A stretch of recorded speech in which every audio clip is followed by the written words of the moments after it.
You will note that your microphones has been muted, and the reason for that is because we're going to be recording the session, and it will help to eliminate any disturbing noises. Now, colleagues that are hard of hearing, just like myself, you can turn on the transcript button. Now, if you look at the top of your screen, there are 3 buttons. If you press those, it will activate the transcript. And finally, we would remind colleagues, please be respectful and courteous throughout this professional session, and please do follow the housekeeping rules. Next slide, please. As I previously said, you can also ask your questions anonymously through Slido. You can use the link on the slide or the QR code. So what I will do is just give you a moment just to get your cameras up so that you can take a shot on your phone if you want to use that function.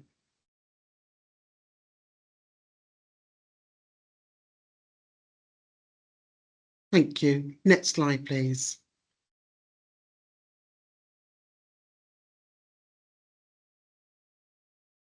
Next slide, please, Cheryl. Thank you.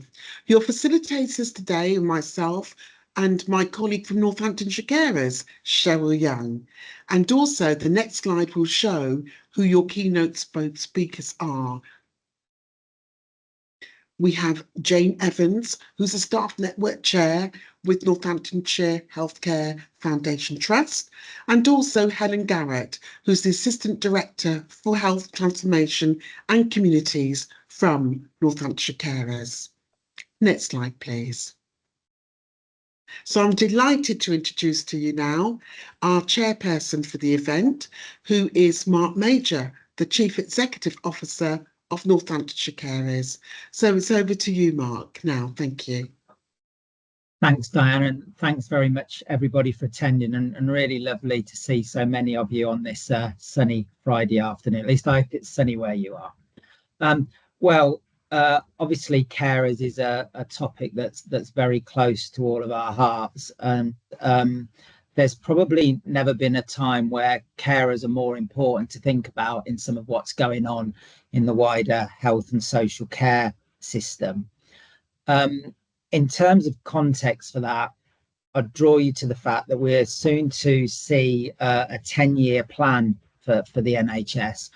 One of the areas that's highlighted in that is hospital to community, a shift of services in that direction. And we also know, and I'm not going to give you any of the answers to the quiz questions later on, but we also know there's really high rising demographics around carers going forward as well. We'll also see the continuation of social care reforms, and both local authorities have local carers strategies as well. And there's lots of work going on with the integrated care system in Northamptonshire to support carers and those they look after as well. So there's both a national and a local focus on carers, quite rightly. Big part of that is carers' rights as well, and we're really pleased to see some positive changes in the recent budget around carers allowance, for example. We've got a packed programme for you this afternoon.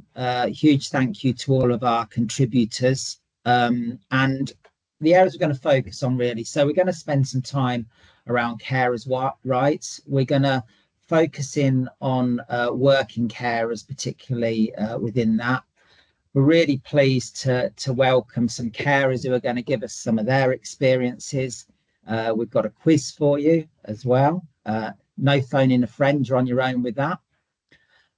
We'll also be looking at some best practice and developing some resources and tools around supporting carers, and then looking at some next steps as well. So got an interactive element to this afternoon, as Diana was saying, by using Slido. We'll also be putting you into some breakout rooms a little bit later.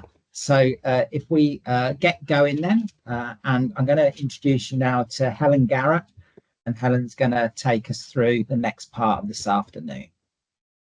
Thank you very much, Mark, and a warm welcome to everybody. You can see on here that the Slido link is back on, and it's also in the chat as well. So what I want you to do, Cheryl's going to start the quiz, and I want you to then answer these 5 questions as quickly as you can, because we've hardly got any time.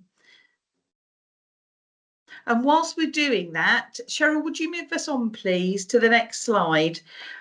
I just want to make sure that we're all on the same page, and that that we recognise that unpaid carers, nobody really plans to become a carer. It can happen very suddenly, or it can happen over time. But this is about a person who is looking after someone that they care about or love, and that they do this out of love, duty and concern. So these are people who are not getting paid for the care that they deliver. So how are you doing with those questions then? 5 questions. How are we doing, Cheryl? Are we done?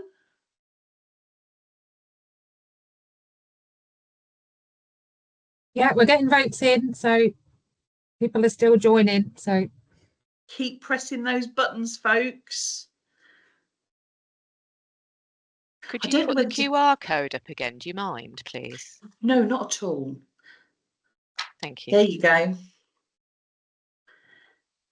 I recognise that voice. Hello, Nicola. I guess I should come clean now and say there isn't a prize, but still do your best.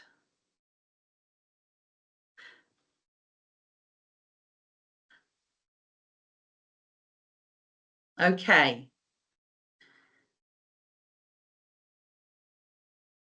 5 short questions just to get us to think about the size of this issue that we face.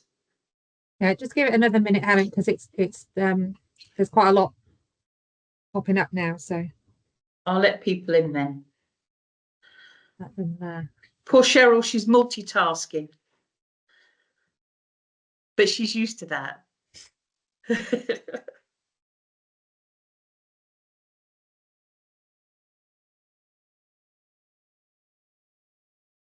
Oh, I've got a few people in the chat, Cheryl, saying they can't see the quiz. I'm on Slido, but there are no questions.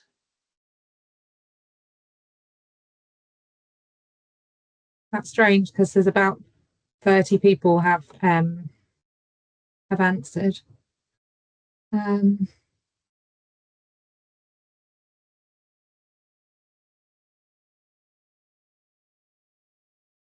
Live on there, so mine's still saying get ready. It's come on now. Perhaps it's internet, is it? How many unpaid carers are there in the UK? 3.5 million. So yeah. Oh, it's now showing. Just started working. Got it. Fantastic. Give you another minute then. It's like fastest finger, isn't it? Fastest finger. This is isn't that a game show?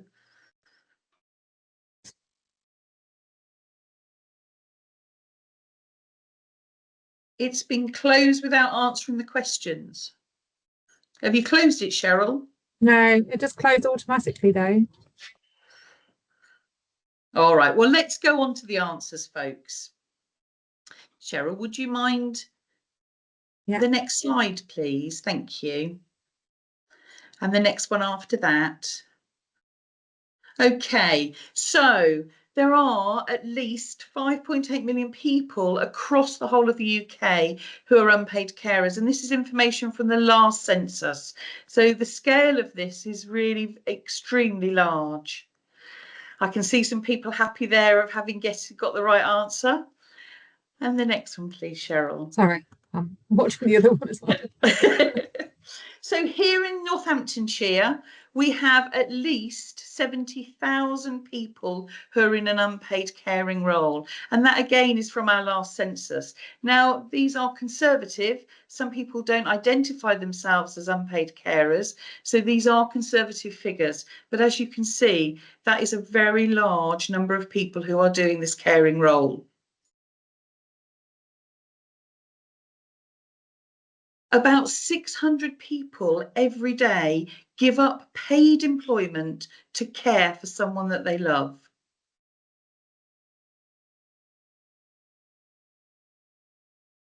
And if we think about the job that unpaid carers do, they are saving to the English and Welsh economies. And I'm sorry I don't have for Scotland or Northern Ireland about £162 billion. Yet 1.2 million carers live in poverty. And of those, 400,000 live in deep poverty. And this is a recent, in fact, it's hot off the press. Joseph Rowntree have just done a study into the state of poverty in the UK. And these are current figures. Now, if you live in a household with a disabled person in, you are far more likely to be living in poverty. And interestingly, if you're an unpaid carer, a working age unpaid carer, you are more likely than someone of pensionable age to be in poverty. Next slide, please, Cheryl. So at the moment, we have 2.5 million unpaid carers in employment.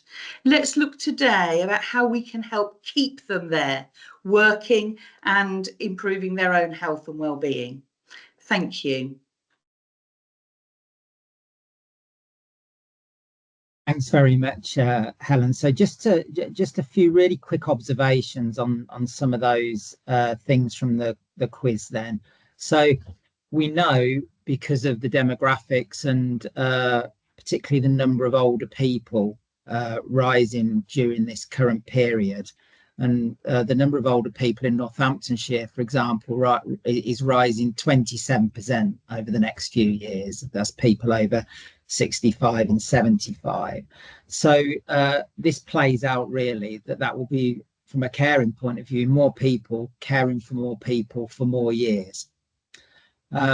We're also seeing ever more instances of the care of one elderly and frail person being done by another elderly and frail person. So there's issues for health and social care systems in terms of that. There's also something that's probably hidden in those statistics as well, with the number of carers in Northamptonshire, and that's the number of people who actually care for more than one person. They could be caring for a disabled child and an elderly parent, or for a spouse and a disabled child, and another combination. And then also the quite staggering figure in there is the 162 billion amount. That comes from the latest research from the Carers UK State of Caring survey. Just to give you what that figure actually means in comparison to something else, that figure that it would cost to replace the number of care hours that carers give each year, that would collate to the cost of a second NHS. So pretty staggering, really. So moving on, really important part of the afternoon next, and this is where we're going to hear from some of our carers by experience. And I think we're going to be joined by Sarah, Victoria, Irene and Becky for this session, and maybe Hazel as well, I'm not too sure, but I'll hand over to them now. So Sarah, if you want to get the ball rolling, that would be great.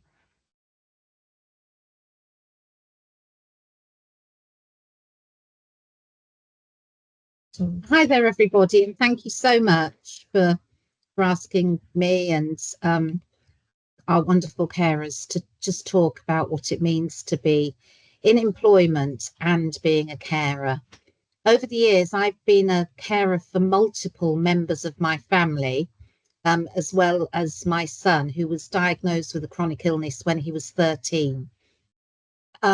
During that time, things change, and you can't ever imagine how things will change or what's going to happen.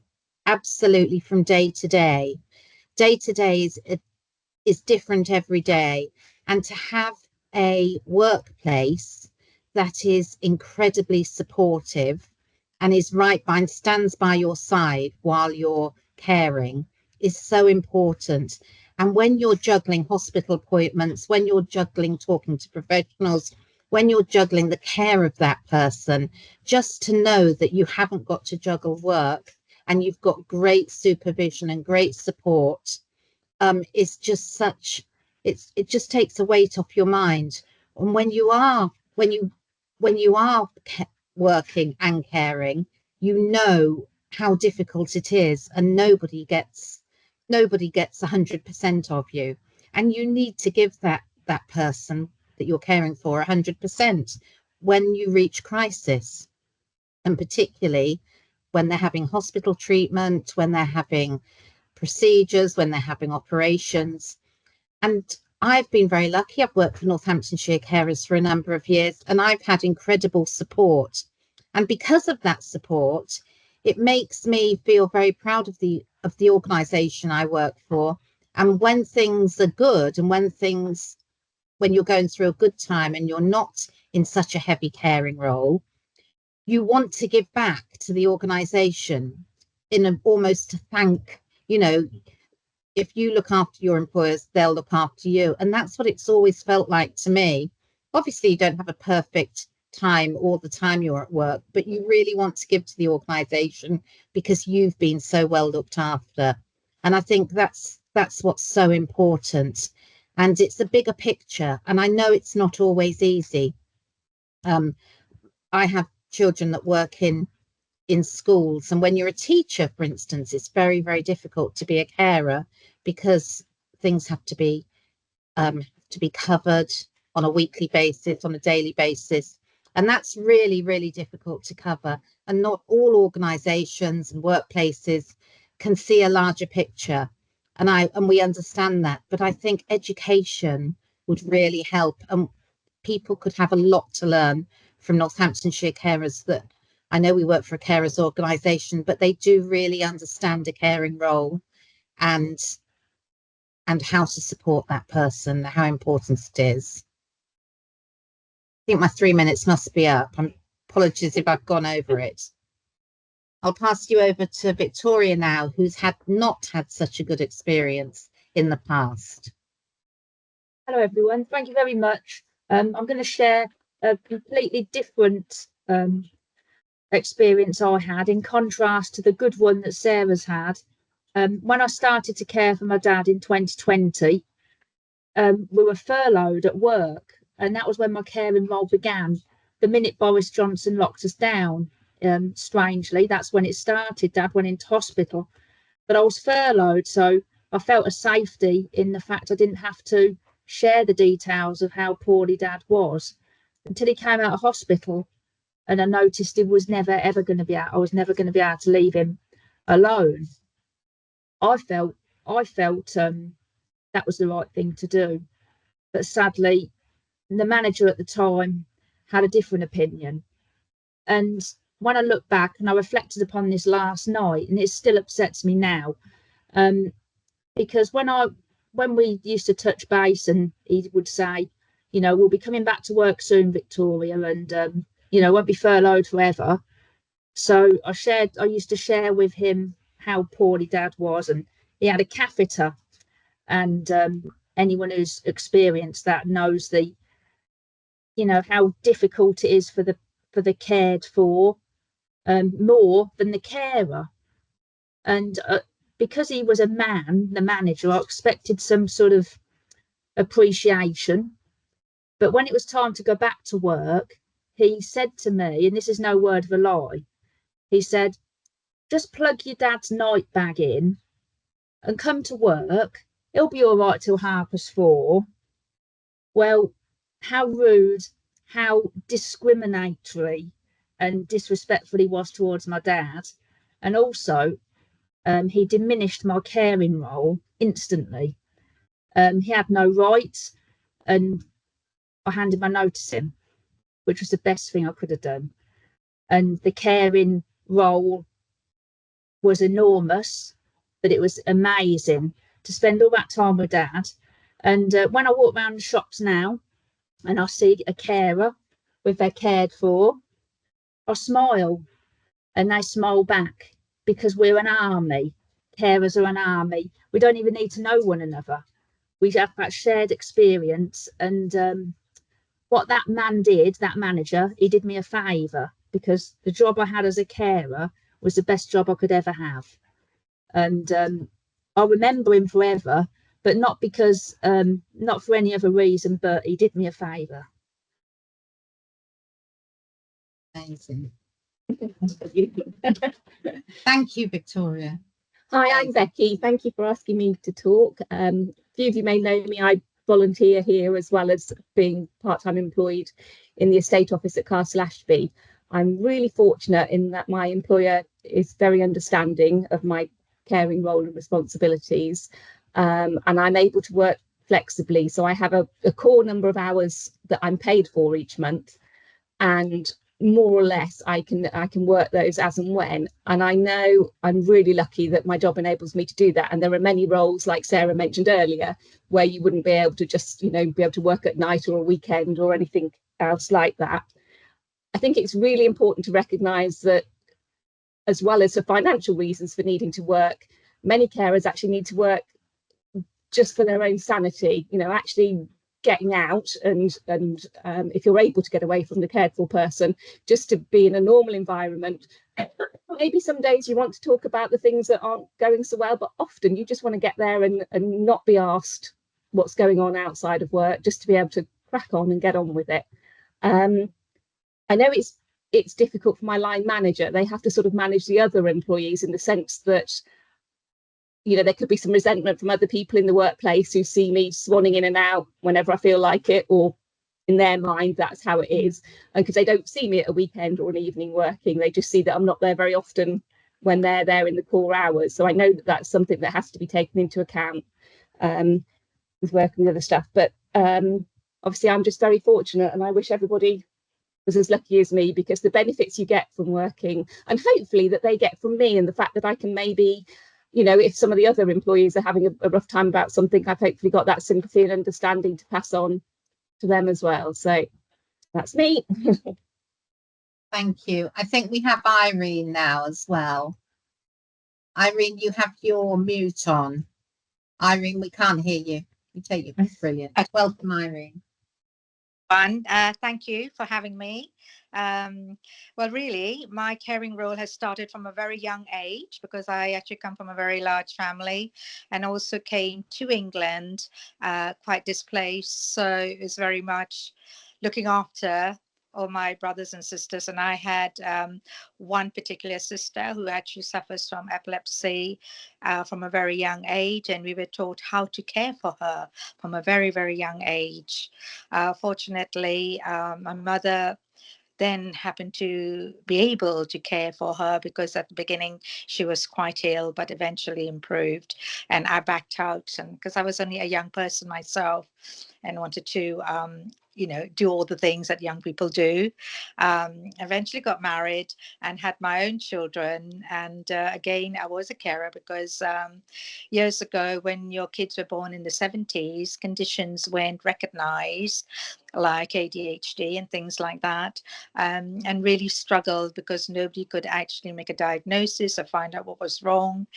But we plodded on and had to be there 24/7 really to manage all of that with my husband. And it was very, very difficult. Obviously had to go out to work, because my husband's also got ADHD too. So it was like, living with three different people, but I didn't know at the time that was the case, and just had to manage it, and thought, well, this is what life is, and carried on that way. It's only in the later years that I realized, you begin to know more things have progressed within the NHS. Then you manage to get a diagnosis and work through that. And during that time, my mother died. And so I ended up really being a main carer again for my sister who has epilepsy, the one that I cared for when I was very young. And I'm still caring for her. I was working full time, and I worked actually as in a caring role too, do, which was I was a professional social worker. So I was very able to access information and care for my sisters. Having the tools to do that enabled me to manage that, my work, my home, and also my sister that I was actually caring for at the same time.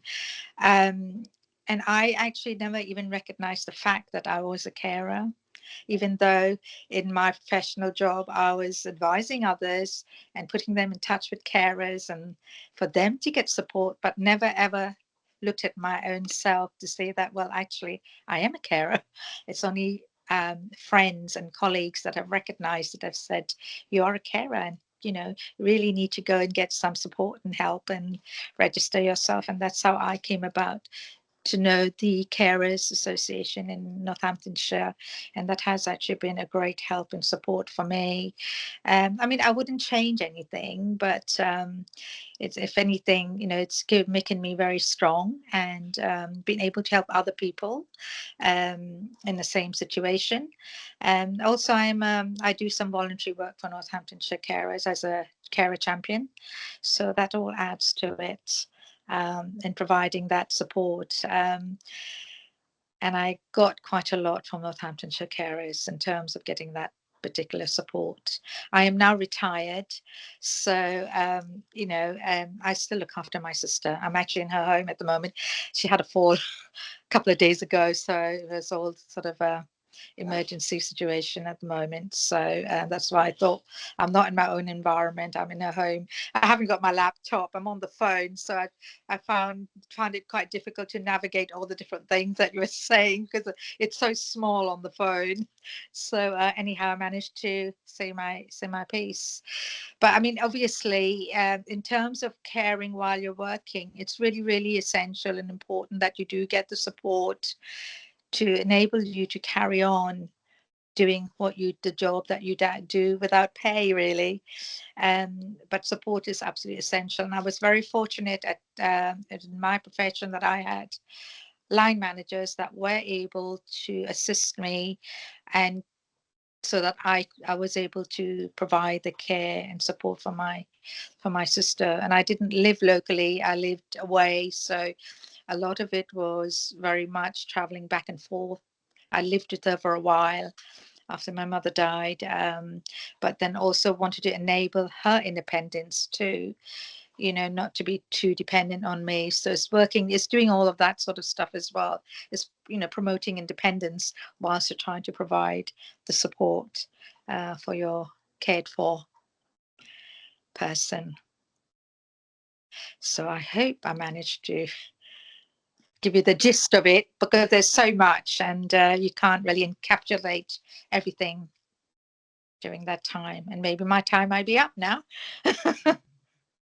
That was fantastic. Thank you very much. And have we got Hazel with us? I think she's just joined us, maybe. Yes, I've just joined. Fantastic. Oh, the floor's yours then, Hazel. Oh, right. Oh, I didn't realize I was that important. I've got the floor straight away.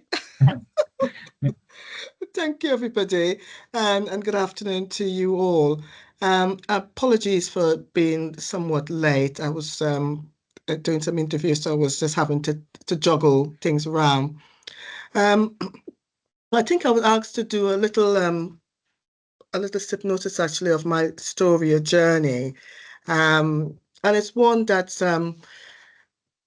as people may have said already, you suddenly find yourself in a caring role. Maybe, we all do it, but sometimes in terms of your family earlier than you would have expected to. And mine ended up with, I think it was a few years ago, 2008, when Mom became an amputee, and then not so long afterwards, she became a double amputee. And bless her, it meant that she wasn't able to look after herself in the way that she used to anymore. It was sad for her. It was also sad for me, really, because you suddenly realize that the person who you were kind of looking up to and depending on as well, and sometimes for emotional support and everything else, suddenly isn't able to do that anymore. And it's all up to you to try and sort of navigate that for her as well.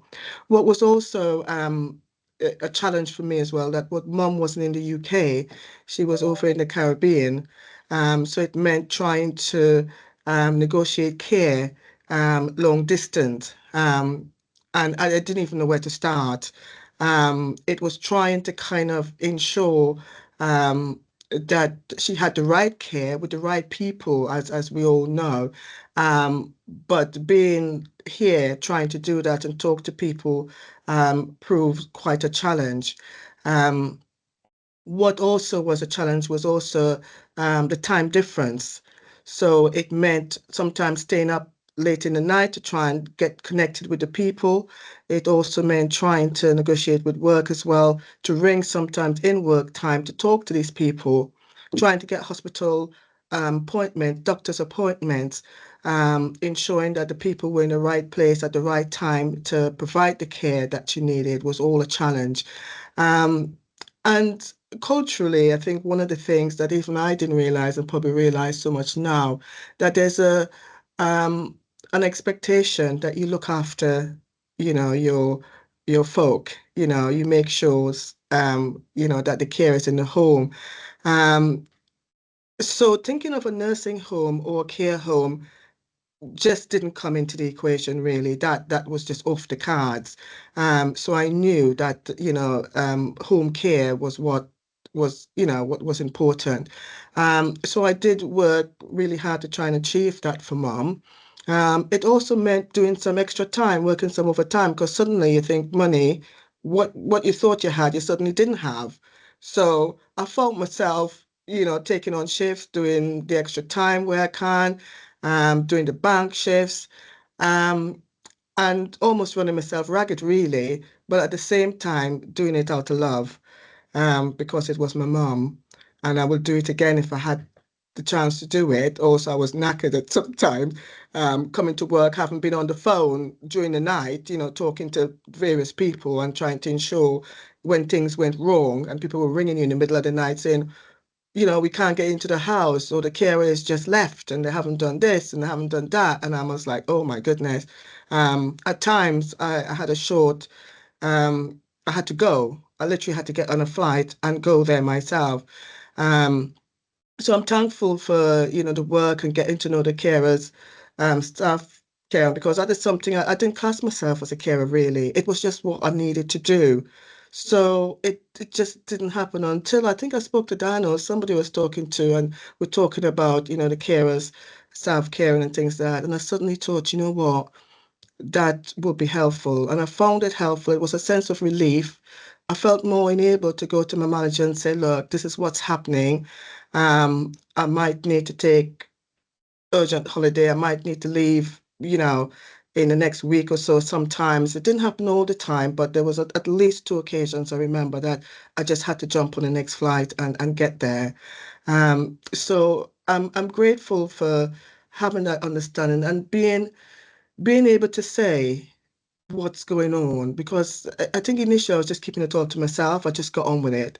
But it opened that avenue for me to get some support, to feel that it wasn't that I didn't have to kind of, hide away, with all that was going on. Because initially holidays wasn't holidays. Holidays was about caring. I went on holiday to care for my mom, because the carers needed a time off as well. So all this was going on, and there's so much more I can add to that, but that's just giving you a little nutshell of how it is sometimes, and culturally as well, that we feel, um, that without a question, it's what you do, and it's the same for everybody. But I guess when it comes to, looking outside the home, it's something that we don't do in the first instance. So, um, I'm grateful for that sense. I mean, sadly, Mum passed last year. It was a sad event, but I'm happy she was able to stay at home. I was able to do that care for her. So I'm going to leave it there, because it's, I could go on for the next the next hour maybe. No, I wouldn't do that to you. Um, I'm sure there's far more the vital stories to tell, but that's my little story. So thank you so much for listening. Oh, great. Well, thank you so much, Hazel, and thanks to Becky, Irene, Victoria, and Sarah as well. I mean, well, really, what powerful stories, really, and it absolutely brings home that caring can be a 24/7 experience every day of every year, that it becomes the main priority in your life, but you still have other things that you have to balance within that. And that sometimes caring roles can last over a number of years, and sometimes even a lifelong commitment as well. And one thing I always think is, whenever one of those things comes out about what's what makes this country great, well, carers are one of the things that make this country great, and what they do. Okay, so thanks very much for those really powerful stories. We're going to move on now and kind of look at some best practice. Jane is going to speak to us from NHFT around that. And I suppose the thing that I'd say as well is that there's a lot to be proud of in Northamptonshire around carers support. There's been some fantastic partnership work with NHFT, Northamptonshire Carers, and within Integrated Care Northamptonshire around carers. Without making people blush, I can see the likes of obviously Jane's on the call. We've got Nicola and Jackie and other people that are involved in those, and some of that work around that side of things and wider carers things was actually recognised with national award wins. So we've got a good platform to build on in Northamptonshire, but as ever, there's always more that we want to do and more that can be done. So I'll introduce Jane now, if that's okay, for our next session.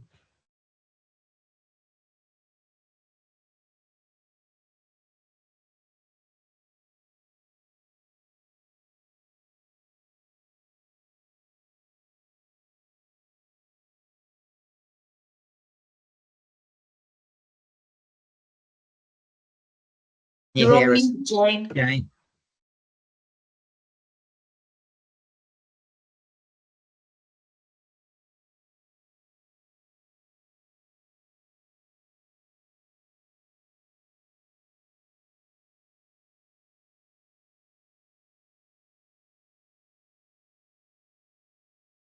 The joys of technology. What do we want to do? Do we want to, Helen, do you want to perhaps jump in next, and we'll give Jane a little bit of a chance to sure solve the technical issue. So we'll go a little bit off. Sure. Shall we do carers' rights next and see if so is that all right? Oh, admit, is that okay? Cheryl, would you mind moving the slides forward, please, just to here? So we're just going to talk about, and I think that the women we've just heard from have really eloquently described how employers can really help. And Jane's going to talk more about that when she gets her technical stuff working. But I think it's really important that we think about how are we supported in legislation as carers, and therefore what should employers be thinking about and what should we know about in our duties. So if we can have the first one, please, Cheryl. This is since this year, so since April this year, there's a new Carers Leave Act, and within that, every single employee has the right to unpaid carers leave. Now, some employers do give paid carers leave, which obviously is fantastic if they're able to. Not every employer has the financial ability to be able to do that, but every employer has a duty to give every single employee who is an unpaid carer up to 5 days per year in unpaid carers leave. So that's really important, an important step forward for us all.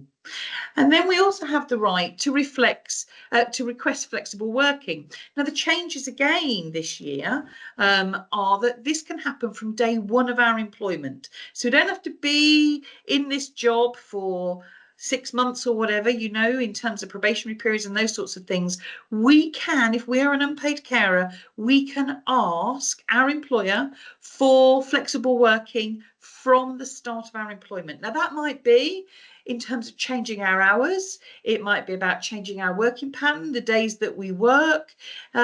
It's really about what will help us stay in that employment.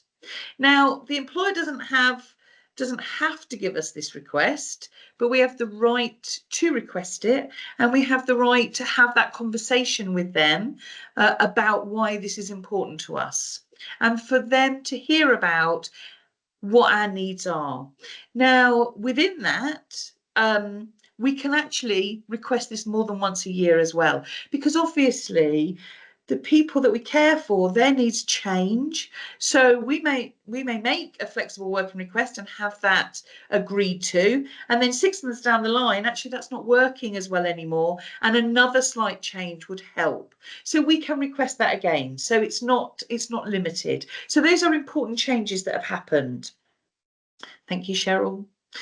We have the right to ask our GP practice to identify us as a carer, and that's really important in terms of if they know that we are an unpaid carer, then they can put us into a priority category, which means that if there are vaccines or other public health campaigns happening, we could be within that priority grouping. And obviously, if they don't know that you're a carer, then they can't do that. So we can be asked to be identified within our patient notes that that's what we do. Thank you, Cheryl. We also have the choice to request a free flu jab. And obviously, when you're caring for somebody who is vulnerable, what you don't want to be doing is passing on stuff like the flu to them. So that's why it's important. And obviously, it's up to individuals whether they take up this option or not. But as you know, vaccines are only given to people with eligible criteria, and this makes unpaid carers eligible for this. Thank you, Cheryl. In law, we are protected by association from discrimination and harassment. So if you're thinking about protected characteristics in terms of age and disability, as an unpaid carer, those protections are in place for unpaid carers too. So if we find that we are being discriminated against because of the caring role, then we are protected within legislation, and we can take that up and complain about that. There's the right to request a carers assessment, and in Northamptonshire carers carry out the statutory duty for a carers assessment. Now that's not about assessing how well someone is caring or not. It's not about how well we're doing. It's about how the carer is, how their well-being, and what could be put in place to help them. So anyone with support needs who is an unpaid carer has the right to request this. And we'll give you some detail later on about how you can access that through Northamptonshire Carers in the county. And then really important for everyone who's also working in hospitals is to know that if your loved one goes into hospital before they get discharged, as long as they've given permission, then you should be consulted with about what is happening, what that discharge plan is, and to make sure that that discharge plan, it takes into account their needs. So you should be consulted on that. Obviously, if the person doesn't give consent, then you can't. But if they have, or obviously if there's oh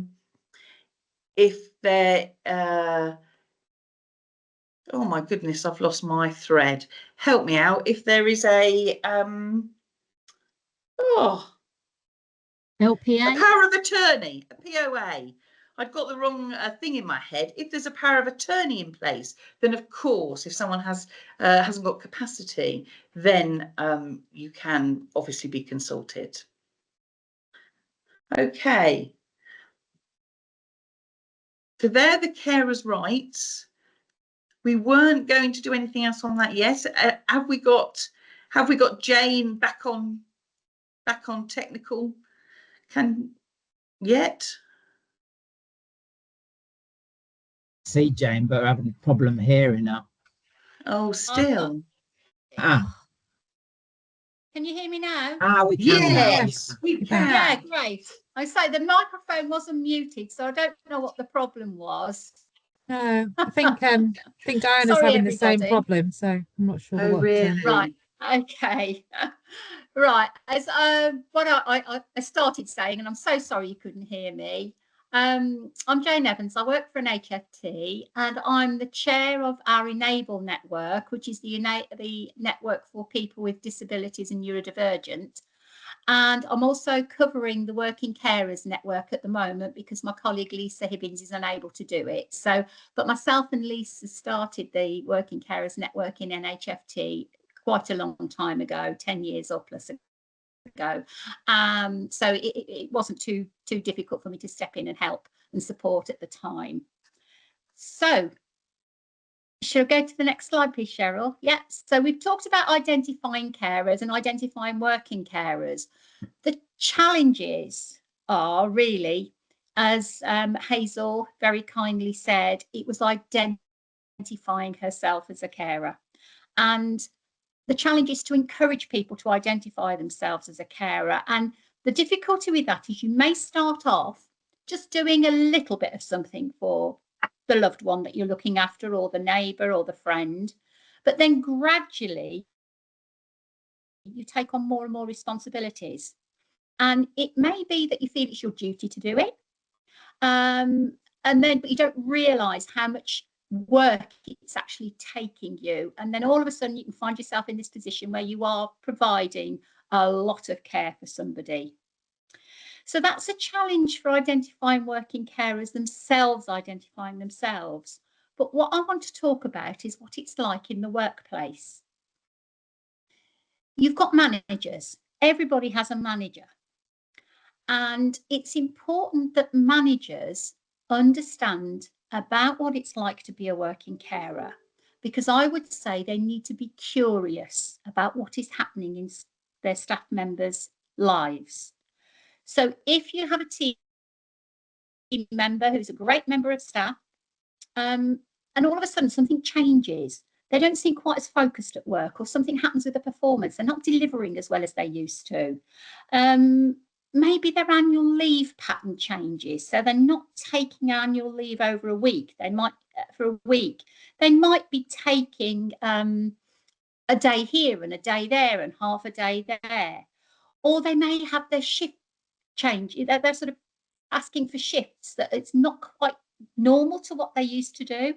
So it's about being curious and asking what had changed at home. Because if something's not the same for a member of staff, a member of your team, you really want to know what's going on. But the way to do that is regular supervision. And that was mentioned earlier by one of our carers talking about their lived experience. Checking on the well-being of your staff is essential for every single member of staff. And that builds up support and it builds up trust. And in order to have trust, it can't suddenly happen. You've got to be doing that over a regular period, regular supervision, so that there's a safe space where honest conversations can take place. Can I have the next slide, please, Cheryl? Oh. Thank you. So why the conversation? Why do you need the conversation, and how can you begin that conversation? Well, for me, the why is it's the right thing to do. I say this because anybody can become a carer overnight. And that's what happened to me. I became a carer overnight.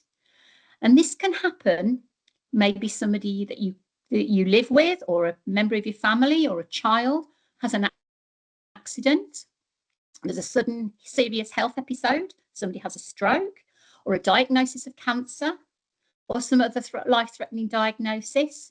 Or you've got a child that develops special needs as they begin to grow. And, you know, suddenly you're a parent of a child that's neurodivergent, that maybe lots and lots of extra support you have to give them. Now, one thing that's important in the NHS, and if you don't work in the NHS, you may not have heard of this, we have something called the People Promise, the NHS People Promise. And one of the main focus on that is to retain people at work, because the NHS is suffering a great deal from vacancies. Filling vacancies in the NHS is very difficult. But the People Promise, one of the promises is, together we will make the NHS the best place to work. Now, what people need to realise, if you don't look after everybody that works in an organisation, especially in the NHS, there's a financial cost. There's a financial cost for recruitment. It takes a lot of money to recruit new staff. You also then have to train those new staff. So there's mandatory training. We have a long list of training in the NHS, and it costs a lot of money to do that. But also, if you're carrying a vacancy, you aren't delivering on the business. So if you've got a vacancy, a clinician vacancy or an administration person vacancy, you may not deliver what is being asked you to deliver as part of your contract within the NHS. And if you allow somebody to leave, or you don't support them so they leave their role in the NHS, you're losing the experience and the knowledge that that person has got, and they leave a gap in the organisation. So that's why we need to start these conversations. But how do you do it? The thing we use in NHFT is a document, and it's called the Carers Passport. Could you go to the next one? Thank you, Cheryl. Yeah, now the employee passport, the employees caring responsibilities passport, this is used, and I think it came initially from Carers UK, and it's a document that is filled in either by a member of staff or it's done alongside the manager.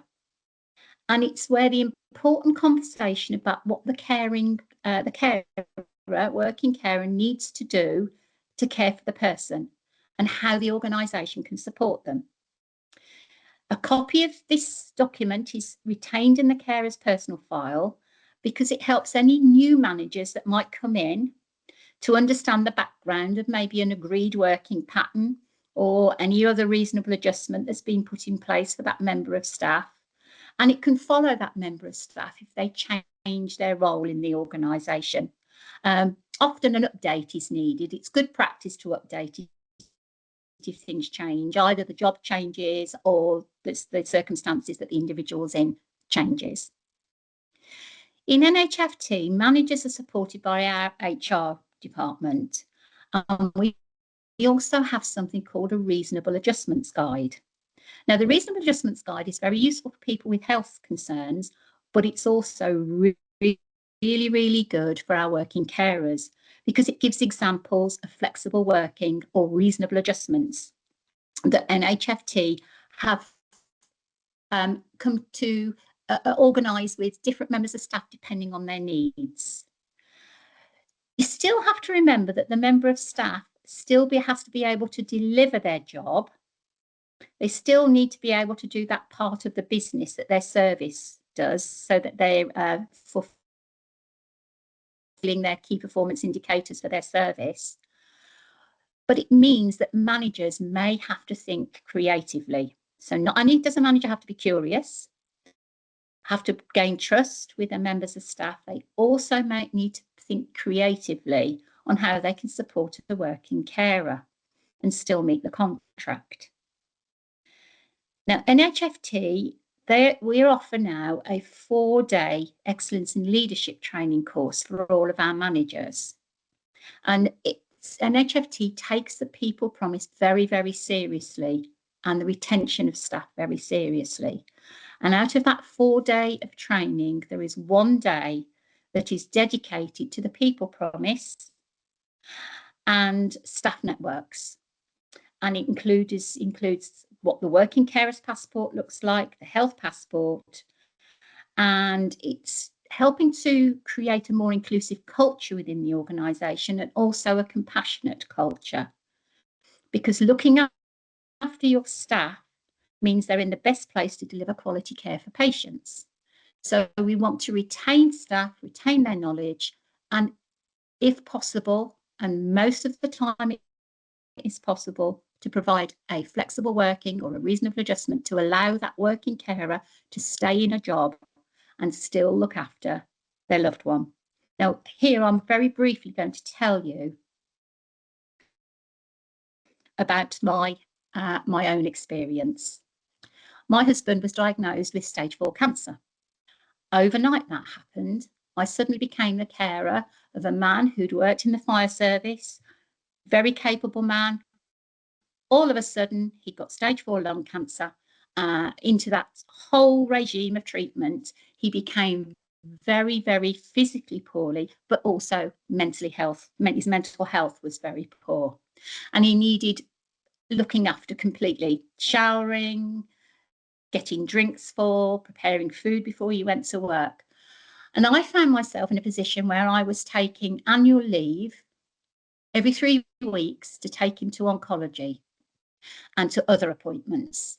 And it ended up that for 2.5 years, I only had 2 days of annual leave that I could use for me. The rest of the time, like Hazel, her annual leave was used caring, my annual leave was used for caring, and I was on my knees after 2.5 years.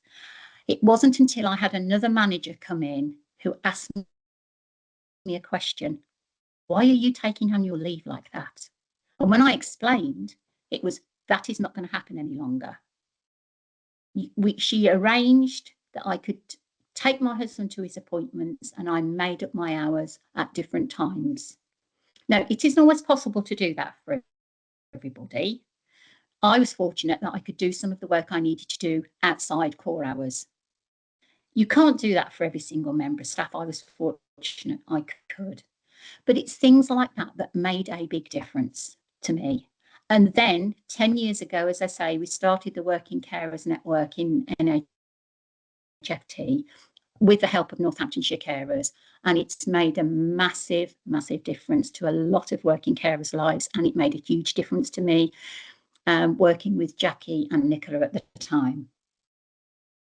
It is important, however, for the working carer to be honest and realistic about responsibilities and to update the manager and the carer's passport if there's any change. Really important. They may need to keep their personal phone with them. So if they've got a child that's very anxious, it may be that they have to respond to phone calls. So you can't say you can't take your phone with you into a meeting. They may have to keep their phone with them. We've also got carers leave. I know Helen said about that earlier. In NHFT, you can have for emergencies up to 5 days. 5 days a year, paid carers leave. Everybody, though, can apply for unpaid carers leave. You may need to attend hospital or school appointments at short notice. So an agreement needs to be put into the carer's passport about how the working carer will take this time. And is there an option for them to make up the time before or after the appointment, like I did? You may need to reduce the working hours. Now, that can cause financial challenges for a carer if they're unable to work full-time, or their reduced hours mean they're only working a few hours a week. And it may also cause challenges for the manager. Now, okay. It may cause challenges for the manager who might not be able to cover the remaining hours if there's no one else in the team that works part-time and wants to pick up the hours. And you've also got to think economically. 15 hours or less than 15 hours a week isn't really a viable job role in the NHS. However, you need to think, if you've got a member of staff who can pick up 80% of the work that's needed to be done by that role, it's better than having a vacancy and nobody in that role. So if you need your working carer needs to work 4 days a week instead of 5 days a week, at least you've got somebody delivering some of that contract. So it's really important for a manager to think about that. And the other things to consider is the well-being and the health of that working carer. There's a new document that has come out, and we're from the Carers Trust, about the health of carers, and they may have mental health concerns, anxiety, depression. I know I did. You're anxious because you think you're going to lose your loved one, but at the same time, you would go off your head if you weren't at work because you couldn't be with them all the time. And you also can sort of develop physical conditions yourself. So it's really important for managers to check in on a regular basis and support the staff member to stay well and healthy and be able to deliver what's needed for that service. And as I say, the people promise is really important because it is about retaining people in their jobs, and not allowing your carers to have to leave because you won't adjust what they're doing to allow them to provide the care. Okay, thank you. Right, thank you very much, Jane. It's really interesting. We're going to go into our breakout rooms in a couple of minutes. There's been some questions that have come through, and I don't want to knock us off track too much time-wise, and I also want to do justice to what people have asked. So what I'm going to do is I'm going to ask Cheryl to put mine and Helen's contact details in the chat, and then we'll pick those questions up, and so people can we'll either answer them and circulate them after the meeting, or people are welcome to contact us individually if that's okay. With those, some interesting questions in there, and I want to do them justice in the replies. So we're now going to go into breakout rooms. It says on my notes, you should be transported to one of those as if by magic carpet without any technical difficulties, but we'll wait and see. Right, so we're just going to go into a bit of feedback really quickly from those sessions. So could I ask Helen and Jane to feed back to us, if that's okay? I'll just take a minute for people to come back in. You want to go first, Helen, or shall I? I don't mind. Yeah, I'll go first because I think I was number one, so that's fine. Okay, so I asked the question, how do you think you could identify, so if you think yourself as a manager, how do you think you could identify your working carers within your organisation? A lot of the discussion was around, yes, it's really important to have the supervision process, but people in the group acknowledged that supervision may happen once a month, appraisals once a year, and it's so important to have an open door, an honest approach by a manager so that you can talk to that manager at any time, because as I said, you can become a carer overnight. So it's really important that you've got a relationship with your manager so that you can talk to them straight away. And we did have an example that somebody shared that they'd become a carer for their child who was neurodivergent, and they were told it's either your choice is either your job or your child. And the person who spoke said they went to HR in their organisation, because they're obviously working in a large organisation with HR, who supported them with that and helped them talk to their manager to say that is not what should be happening here. But we do have to remember that not all big organisations are big public organisations with HR departments. Another point was made that the health passport belongs to the carer, and it's their responsibility to update it. And we're also talking about workplace wellbeing. So all of those are important for that first question. The second question we had was, how would you respond to an employee asking for flexible working, and what would influence your response? So the main thing that came out was, you get that email or you have that very first conversation because this person has suddenly become a carer or something's happened that they need to take some time. It's about not panicking, discussing rationally with the person, what do you need now, but also what might you need in the future. So you deal with that emergency thing immediately, but then it's about talking to the member of staff to try and find out really what would help, and then how can we help you as things move on. And also a point was made, which I thought was very, very good.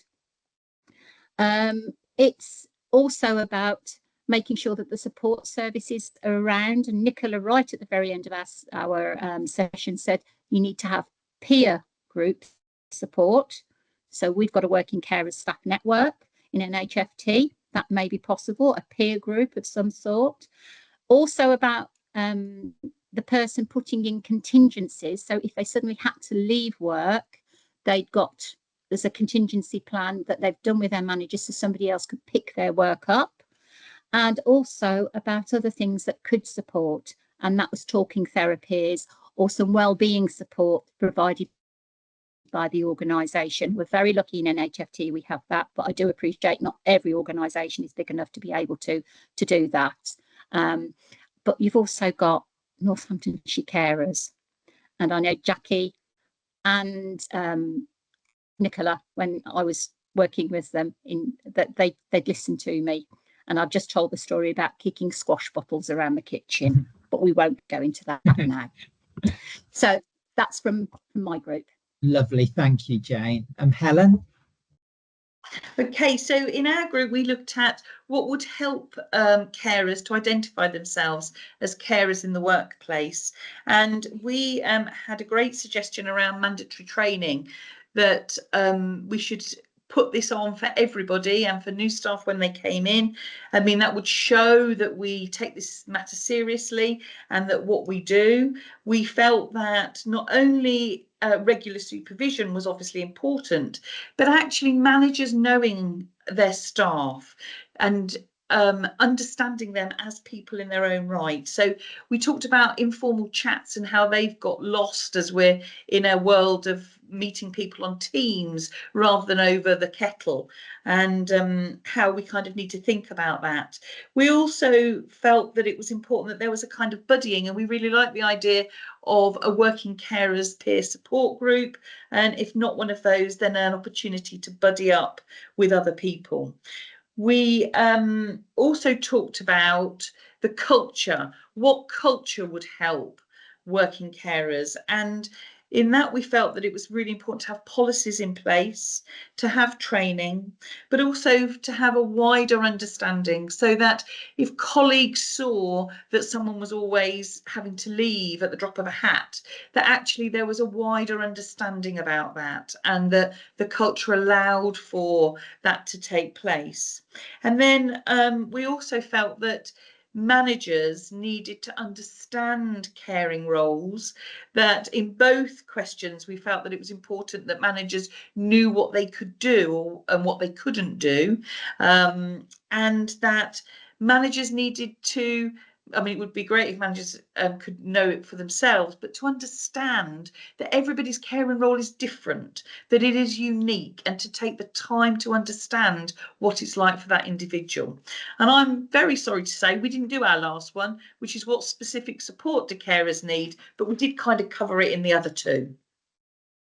Lovely, thanks, Helen. So, well, we've got a really great afternoon, everybody. So first of all, a huge thank you for everybody for joining us, and to all of our contributors today, especially the carers who shared their stories. We've got a couple of things coming up. We've got a listening event on the 5th of December, and that'll be a chance for those that are caring to book some time to really talk about anything they want to talk about with some Northamptonshire Carers staff. We're also going to open that up for those of you in organisations or management roles who'd want to talk through more around supporting working carers and how we can help. We'll take the learning from this afternoon as well, and we'll drop that into some next steps as well. And then we'll also answer those questions that came up through Slido as well. We'll do some Q&A stuff around them and circulate that post the meeting as well. So we just would ask you as well, when you've got a few minutes, just to fill in the evaluation for this afternoon. So there's a link to do that. We'll pop that in the chat as well, and that will probably come round as well to the invite. So thanks so much again. Really great to see you all. Have a lovely rest of the day and a lovely weekend as well.